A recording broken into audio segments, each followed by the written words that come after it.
Halo teman-teman, kenalin nama aku Beatrix. Pada video kali ini kita akan membahas tentang jurnal penyesuaian.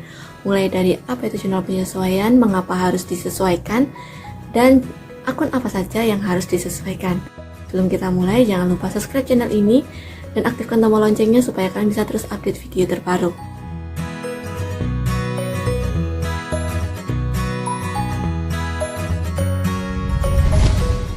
Jurnal penyesuaian adalah jurnal yang berfungsi untuk mengubah sedemikian rupa nilai akun sehingga neraca saldo memperlihatkan saldo sebenarnya dari harta, utang, modal, pendapatan, dan beban. Maksudnya gimana? Jadi sebelumnya kita telah membahas tentang neraca saldo, di mana neraca saldo merupakan gabungan data-data transaksi untuk pertama kali. Namun data ini sebenarnya belum sepenuhnya lengkap atau tidak up to date. Mungkin kalian akan bertanya lagi, loh kenapa bisa tidak lengkap, kan semua transaksi sudah di jurnal? Hal ini karena adanya beberapa alasan. Yang pertama adalah karena biasanya ada beberapa kejadian yang tidak di jurnal secara harian dengan alasan tidak efektif. Contohnya seperti pemakaian perlengkapan yang kecil dan upah periodik karyawan. Lalu yang kedua adalah karena adanya beberapa biaya yang tidak di jurnal selama periode akuntansi dikarenakan biaya-biaya ini akan jatuh tempo seiring berlalunya waktu, dan juga biaya ini bukan sebagai hasil dari transaksi harian.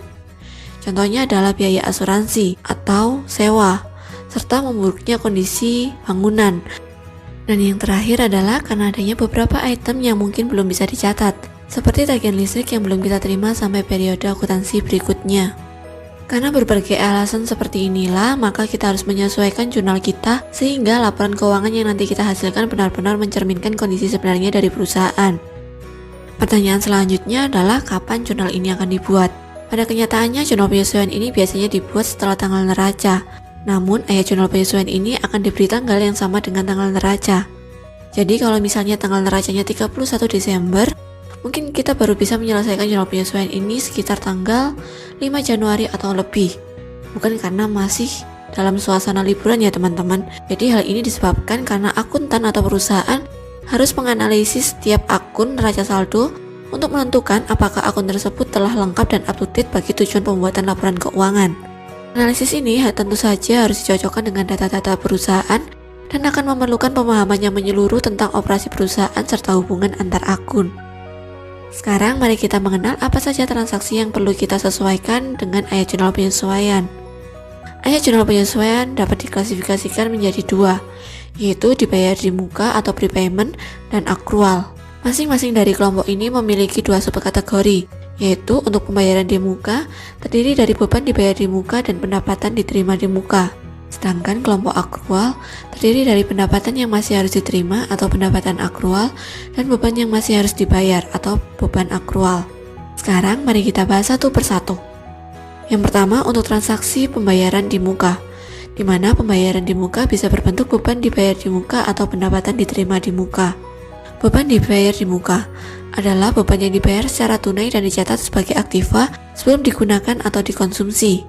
Sedangkan pendapatan dibayar di muka adalah pendapatan yang diterima dalam bentuk kas dan dicatat sebagai kewajiban sebelum dihasilkan.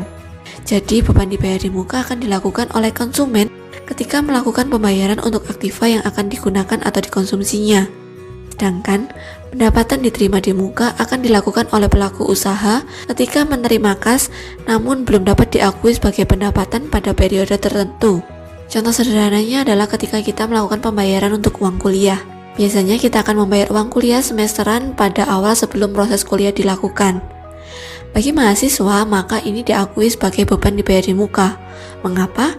Karena kita sudah membayarnya, namun kita belum mendapatkan hak kita untuk kuliah, kita belum mendapatkan proses belajar mengajar, kita belum mendapatkan ilmunya.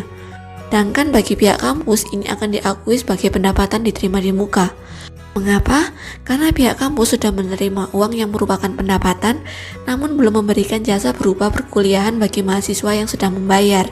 Nah, baik beban di muka maupun pendapatan diterima di muka nantinya akan jatuh tempo seiring berjalannya waktu. Dalam kasus ini, jatuh temponya adalah ketika proses perkuliahan sudah dilakukan oleh pihak kampus, di mana pihak kampus sudah memberikan apa yang menjadi hak mahasiswa dari pembayaran uang kuliah yang dilakukan. Sampai di sini paham ya? Sekarang poin yang kedua yaitu untuk transaksi akrual, di mana bisa berbentuk pendapatan yang masih harus diterima dan beban yang masih harus dibayar. Pendapatan yang masih harus diterima atau pendapatan akrual adalah pendapatan yang sudah menjadi hak kita tapi belum diterima dalam bentuk kas. Sedangkan beban yang masih harus dibayar adalah beban yang sudah terjadi namun belum dibayarkan secara tunai atau belum dicatat. Jadi sangat mungkin bila perusahaan mencatatnya sebagai beban yang masih harus dibayar, namun di perusahaan atau di tempat lain akan mencatatnya sebagai pendapatan yang harus diterima.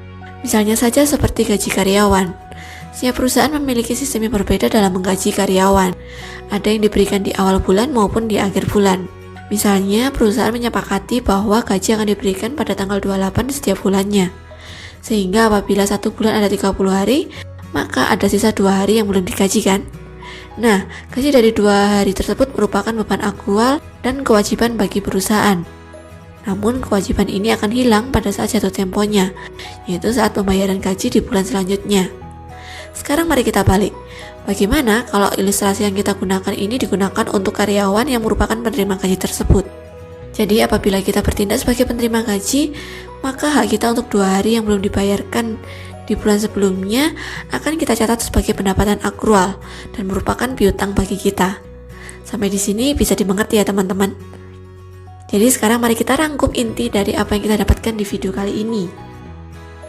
Kesimpulan yang pertama, jumlah penyesuaian kita butuhkan agar laporan yang dihasilkan menunjukkan saldo sebenarnya dari harta, utang, modal, pendapatan, dan beban perusahaan di periode tertentu.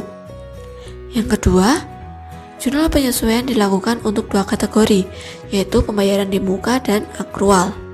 Kesimpulan yang ketiga adalah pembayaran di muka terdiri dari beban dibayar di muka atau pendapatan diterima di muka, di mana penyesuaian untuk pendapatan diterima di muka akan dilakukan oleh penyedia barang jasa dan penyesuaian beban dibayar di muka akan dilakukan oleh penikmat barang jasa.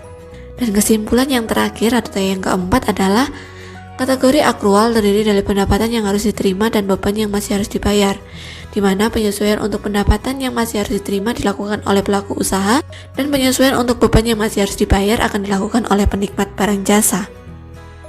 Oke, sekian dulu video kali ini. Di video berikutnya kita akan membahas satu persatu setiap kategori dari akun yang harus disesuaikan. Jadi teman-teman gak usah khawatir karena video ini akan berlanjut. Kalau misalnya teman-teman ada pertanyaan atau komentar atau apapun itu, silahkan tulis di kolom komentar.